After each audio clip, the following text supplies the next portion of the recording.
Hi guys, and welcome back to my channel. So for today's video is gagawa na naman tayo ng panibagong video. And this time is mag-unboxing ako ng binili kong item sa Lazada. Actually, meron na akong nabiling ganito, yung Lavalier na microphone. Kaso hindi ko alam kung saan ko siya nailagay.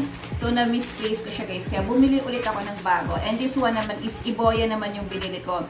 Meron silang shop sa Shopee and meron din silang shop sa Lazada. So, una kong chinek is sa Shopee. Kaso, nung time na order ako, naubusan na ako ng free shipping voucher. So, nagkataon na merong free shipping voucher ako sa Lazada. Kaya sa Lazada ako nagpa-order. By the way guys, ilalagay ko na lang sa description box down below yung shop ng One Gadget, yung pinagbilhan ko ng Boya na to. So, meron silang shop sa Shopee and Lazada. So, parehas kong ilalagay sa description box down below yung link nila. Just in case guys gusto nyo rin itry itong product na to. So, open na natin siya guys. So, pagpasensyahan nyo na guys, medyo maingay yung background ko kasi nakatutok sa akin yung electric fan and sobrang init talaga guys. Ayan. So, ito siya. Kalimutan ko na yung exact price yung binili ko siya kasi naka-sale siya that time. Ayan, ayan. So, naka-double na siya ng packaging. Ayan. Excited na ako kasi lately talaga, most of my vlogs are outside talaga. So, nagko-cover kasi ako ng mga events sa SM. So, lagi akong naka-outdoor vlog.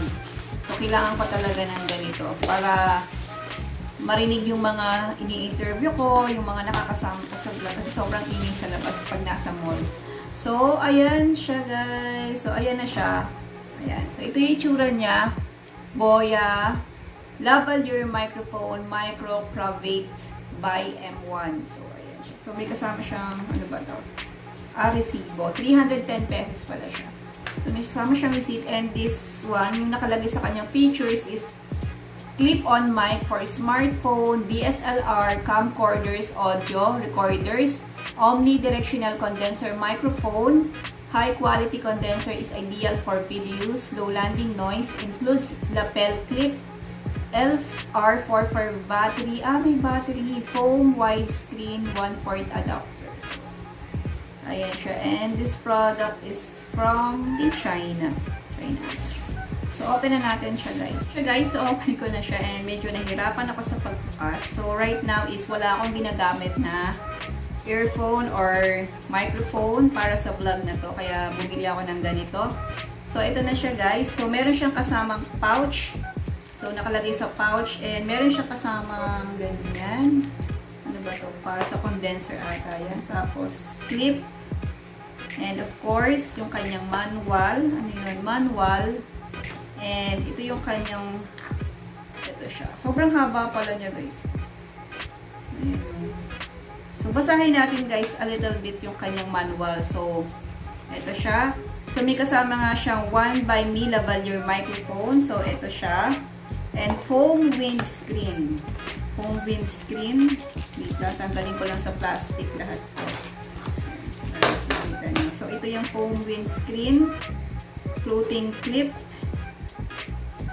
Floating clip. Ano na floating clip? Velcro. Velcro. Ito yun yung pantali. And battery, LR44. So, meron siyang battery. So, ayan siya. So, di battery pala to. Carrying case and user manual.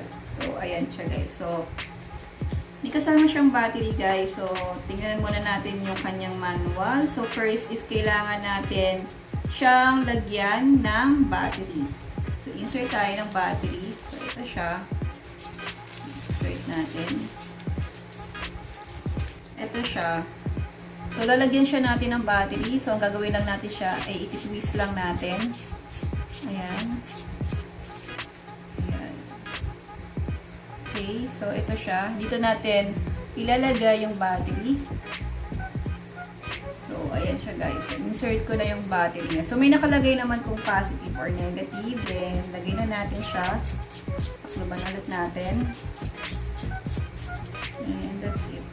So, meron dito nga pala mga pindutan guys. So, meron ditong camera. Meron ditong off, and smartphone. So, kapag gagamitin na natin siya, ipod lang natin siya sa camera, and then kapag tapos na natin siyang gamitin, i-off lang natin yung off na pindutan, tapat natin sa smartphone para hindi tayo mahagad or hindi agad maubos yung kanyang battery.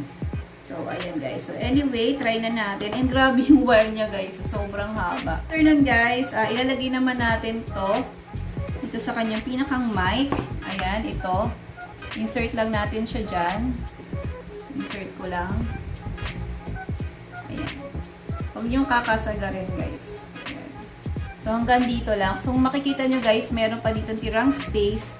So, dito naman natin ilalagay yung kanyang clip. So, insert lang natin siya dyan.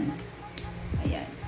So, yan. Dito na naka-insert yung ating clip. So, try na natin siya sa akin. Ayan. So, nakaganyan lang. Para lang tayong reporter. Okay, try na natin siya kung maganda ba yung audio. So, right now guys, is medyo maingay yung background ko kasi meron akong nakatapat sa akin na electric fan. Kaya, ang haba nito guys. Ang haba ng wire niya. Ayan. Hi guys, and welcome back to my channel. So for today's video, hi guys, hello guys, may nagbago ba? Kayo na lang yung mag-judge guys ha. So ayan guys, so hindi ko na siya i-remove yung ating microphone kasi para mas makita nyo yung difference. So bottom line of this, so gawa na natin siya ng aking review kung ano masasabi ko dito kay Boya. For the price, okay naman yung price niya, 310 pesos. Kaya lang, yun na nga, pag na lowbat siya, kailangan ulit natin syempre bumili ng bagong battery, and hindi ko alam kung gaano katagal yung itatagal ng battery, and sobrang haba talaga ng wire niya. So hindi ko bet yung ganun kasi syempre palagi ako nag-outdoor vlog. So yun lang naman, sana meron lang option na medyo mas maiksing wire dito kay Boya na microphone kasi sobrang haba talaga. So hindi ko alam kung bakit ganito ito kahaba.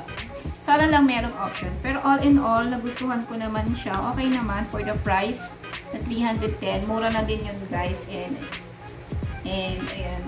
So far, meron na ulit akong magagamit na microphone sa aking pagbablog outdoor. Kasi usually palagi ako nasa labas ngayon. Nagko-cover ako ng mga event. Kasi nyo kalimitan sa mga vlog ko is sa SM. Kasi nagko-cover po kami doon ng mga events sa SM Lucena. So, there you go guys. Again, thank you for watching my video. And see you again in my next video. Bye!